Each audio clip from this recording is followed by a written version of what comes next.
दो अनाथ बच्चों का जादुई मिट्टी का चूल्हा। माँ बाबा, क्या हम दोनों आपके साथ नहीं जा सकते हैं? नहीं, मैं तो जाऊंगा।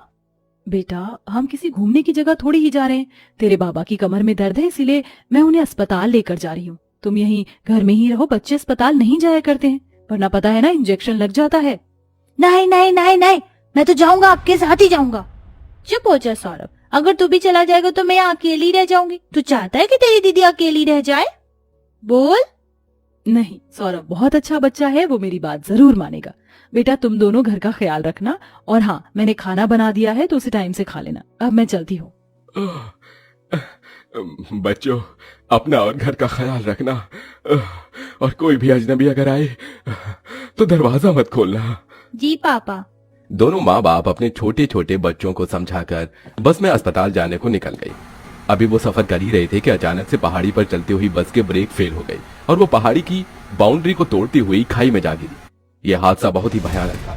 दोनों बच्चों के माँ बाप भी उसी बस के साथ खाई में गिरकर मर चुके थे, लेकिन मरने के बाद भी अपने छोटे छोटे बच्चों की वजह से उन्हें मुक्ति नहीं मिली और उनकी आत्मा अपने घर का रास्ता खोजने लगी। अजी, ये क्या हो गया?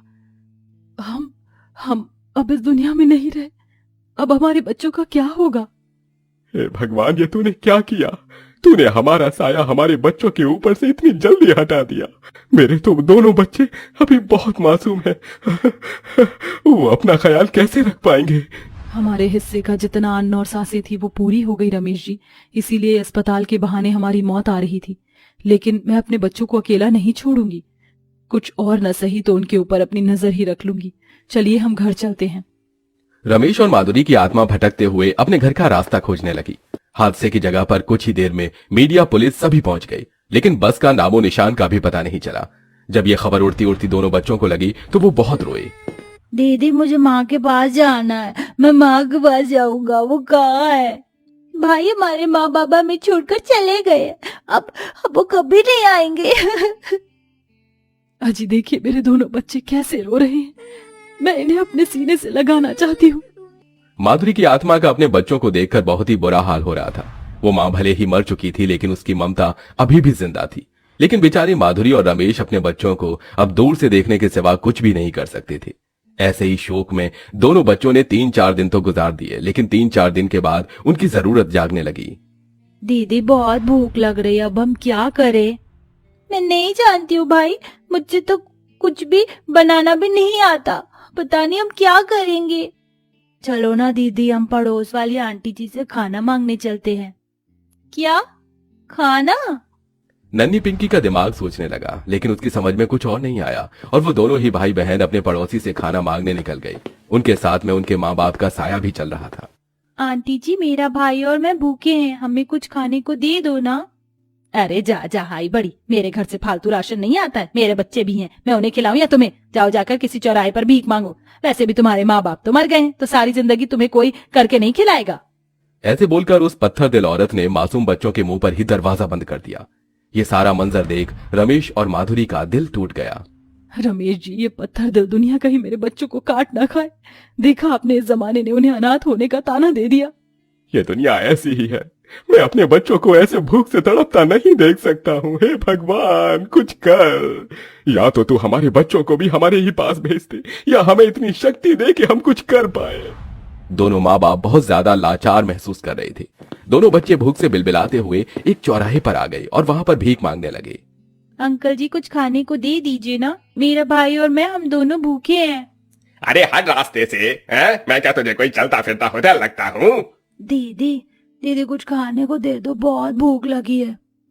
ओह गॉड, ये गंदा सा बच्चा कौन है? दूर हटो मुझसे, गंदे लड़के।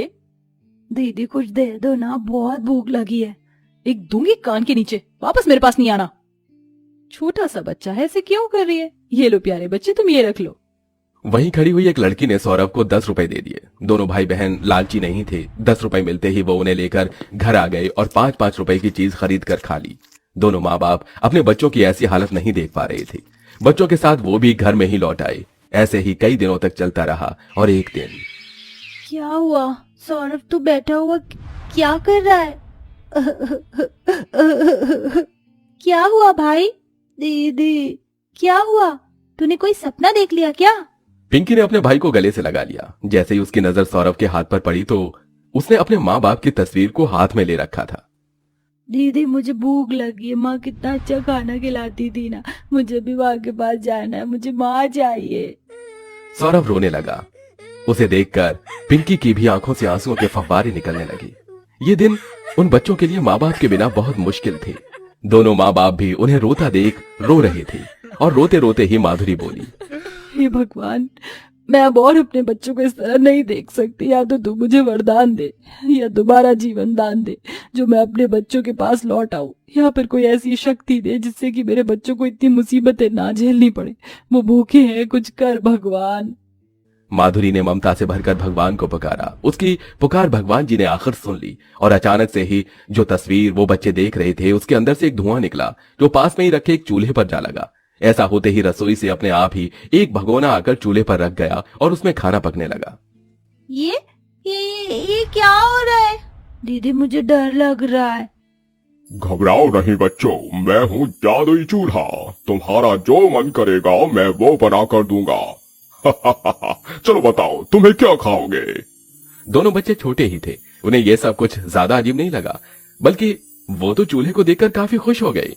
प्यारे चूल्हे, मुझे बहुत जोरों से भूख लगी, तुम अच्छी अच्छी चीजें बना दो ना, बहुत सारी, जो मैं और दीदी खा पाए। अभी लो। चूल्हे ने खुद से ही एक एक करके पकवान बनाने शुरू कर दिए और चूल्हे के पास पास पकवानों का ढेर लग गया। दोनों अनाथ बच्चों ने उस रात भर पेट स्वादिष्ट खाना खाया। उन्हें खुश देखकर दोनों माँ बाप का चेहरा भी खिल रहा था। अजी देखिए ना, हमारे बच्चे कितने खुश हैं। इनका पेट भर जाने से कितना सुकून मिल रहा है ना। दोनों बच्चे खाना खाकर सो गए। अब उन्हें भूखे नहीं मरना पड़ रहा था। 2-4 दिन तक तो उन्होंने इसी तरह से गुजारा किया, लेकिन एक दिन सौरभ के चोट लग गई और पट्टी करवाने के लिए पिंकी के पास पैसे नहीं थे। भाई अभी तो तू तेल वाली कत्तरी बनवा ले, मेरे पास पैसे नहीं है। दीदी पैसा कैसे आता है? काम करने से, जैसे बाबा करते थे बिरयानी बेचने का काम। दीदी चलो ना, हम भी बाबा की तरह बिरयानी बेचेंगे। सौरभ ने ये नादानी में कहा, लेकिन तूने सही कहा सौरभ, हम बिरयानी बेच सकते हैं। हम जादुई चूल्हे से बिरयानी मांग कर चल उसे बेचने चलते हैं, फिर हमारे पास भी पैसे आ जाएंगे। हाँ दीदी चलो, मजा आएगा। सौरभ और पिंकी ने जादुई चूल्हे से बिरयानी मांगी। मुझे बहुत ही स्वादिष्ट बिरयानी दो। अभी देता हूँ। अचानक ही एक रोशनी चमकी और चूल्हे ने एक बर्तन भरकर बिरयानी बना दी, जिसको पिंकी और सौरभ अपने दरवाजे पर ही लेकर बैठ गए। बिरयानी ले लो, बिरयानी। पिंकी ऐसे ही आवाज लगाती रही। कुछ देर बाद उन बच्चों से 2 या 4 लोगों ने बिरयानी खरीदी। अरे वाह बच्चों, इतनी कम उम्र में तुम काम कर रहे हो। लाओ मुझे एक प्लेट बिरयानी दो। पटले नहीं, प्लेट अभी देती हूँ। दोनों बच्चों ने मिलकर बिरयानी बेची और शाम तक उनके पास 50 रुपए जुड़ गए। शाम को उन्होंने चूल्हे से खाना मांगकर अपना भी पेट भरा। रोजाना ऐसे ही सिलसिला जारी था कि एक दिन दोनों बच्चों के पास एक जोड़ा आया। उनके साथ गांव का मुखिया भी था। हाँ जी, आ जाइए, यही बच्चे हैं। आप कौन है? डरो नहीं बच्चों, हम तुम्हें यहाँ अडॉप्ट करने आए हैं। इतनी सी उम्र में ये जिंदगी तुम्हारे सामने पहाड़ की तरह खड़ी हुई है, लेकिन तुम घबराओ नहीं। हम तुम्हें पढ़ाएंगे, लिखाएंगे और तुम्हारा बिल्कुल अपने बच्चों की तरह ख्याल रखेंगे। चलो हमारे साथ चलो। ये दोनों ही इंसान भले थे। वो बच्चों को किसी तरह अपने साथ ले गए। उन्होंने उन्हें घर ले जाकर खाना खिलाया और बहुत प्यार किया। रात को पिंकी को सपना आया जिसमें उसके माँ बाप थे। पिंकी बेटा, देखो भगवान ने तुम्हें दोबारा माँ बाप का सुख दिया है, इसीलिए उनकी कदर करना। यूं समझो कि तुम्हें अलग शक्ल में अपने माँ बाप ही वापस मिल गए। घबराना नहीं, हम भी तुम्हारे साथ ही हैं। ऐसे बोलकर दोनों माँ बाप गायब हो गए। पिंकी के सपने में आकर वो संदेश दे चुके थे। दोनों बच्चों ने उन्हें ही अपना माँ बाप मान लिया और उन्हीं के साथ खुशी खुशी रहने लगे। दोनों मरे हुए माँ बाप की आत्मा भी अब शांत हो चुकी थी और उनके साथ ही चूल्हे का जादू भी चला गया था।